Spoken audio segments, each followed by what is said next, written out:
President's consultation with Congress. Good evening, James.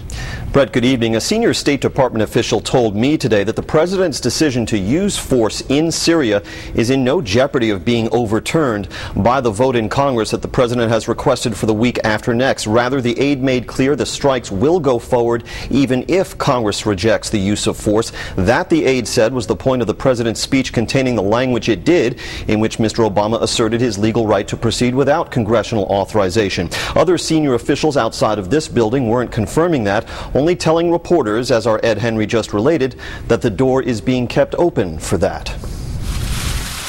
Yet Secretary Kerry, aides said, was still able to call the Syrian opposition coalition president Ahmed al-Jarba after President Obama had spoken to reassure the rebel leader the U.S. remains committed, quote, to holding the Assad regime accountable for its chemical weapons attack. The Syrian coalition, the rebels said on Facebook, urges the international community to undertake a comprehensive and robust military intervention that will significantly reduce the capacity of the Syrian regime to inflict suffering on its own people and send a clear message that the use of chemical weapons will not be tolerated. President Obama made clear he hadn't given up his view that that can be accomplished. I'm confident we can hold the Assad regime accountable for their use of chemical weapons, deter this kind of behavior, and degrade their capacity to carry it out. Privately, we've heard many expressions of support from our friends, but I will ask those who care about the writ of the international community to stand publicly behind our action. Meantime, the UN Chemical Weapons Inspection Team arrived safely in the Netherlands. Their final report is expected to take weeks to compile. Today, a UN official denied the inspector's departure from Damascus was choreographed to coincide with U.S. military planning. Frankly, that's grotesque, and it's also an affront to the more than 1,000 staff, UN staff, who are on the ground in Syria delivering humanitarian aid and who will continue to deliver critical aid. Late tonight, the Obama administration put out a statement saying that President Hollande of France, the former colonial power in Syria and the only European nation that had expressed willingness to join in a U.S.-led campaign in Syria, had told President Obama in a telephone call today, and that President Obama agreed that the international community, quote, must deliver a resolute message to the Assad regime, and that those who violate this international norm will be held accountable by the world, unquote. Brett. James Rosen live at the State Department. James, thank you. So Congress now becomes a major part of the equation, but it appears we'll have to wait more than a week for them to come back from vacation. As Chief Congressional Correspondent Mike Emanuel tells us from Capitol Hill, that is now proving to be a bone of contention.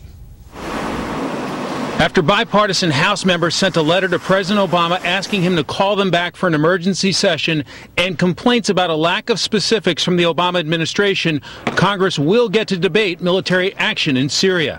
And some, like Texas Republican Senator Ted Cruz, say it's about time and the president must make his case. I am troubled by the justifications the Obama administration has put forth. In my view, U.S. military force is justified only to protect the vital national security interest of the United States. Florida Democrat Senator Bill Nelson said he supports the president, but, quote, as far as I'm concerned, we should strike in Syria today. New York House Republican Peter King blasted the decision to wait for Congress to act, saying, quote, President Obama is abdicating his responsibility as commander-in-chief and undermining the authority of future presidents. The president does not need Congress to authorize a strike on Syria. The chair of the House Subcommittee on the Middle East says the president's red line rhetoric means the U.S. must launch strikes. We've set the standard now that the use of chemical weapons is unacceptable. We've used that as the standard, so then you've got to act when somebody uses them. The chairman of the Senate Armed Services Committee, Democrat Carl Levin, reiterated his call for an international coalition, saying, quote, it is important that the president is seeking support and participation from other countries, including Arab countries. Republican Senators John McCain and Lindsey Graham say they cannot in good conscience support isolated military strikes that are not part of a broader strategy leading to Bashar al-Assad's removal from power. Last night, McCain laid out how the U.S. could hammer Syria without U.S. boots on the ground. I'd crater the runways, that the 6 airfields that Bashar Assad uses, 6 runways. I'd crater them. I'd prevent him from using his air power. I would get the weapons to the people who are fighting and dying as we speak.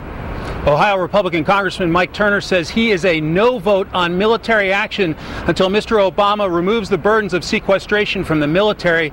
That illustrates what a difficult September it is setting up to be on Capitol Hill, with funding the government, the debt ceiling, and addressing intelligence laws already on the agenda. Brett? Mike, thanks.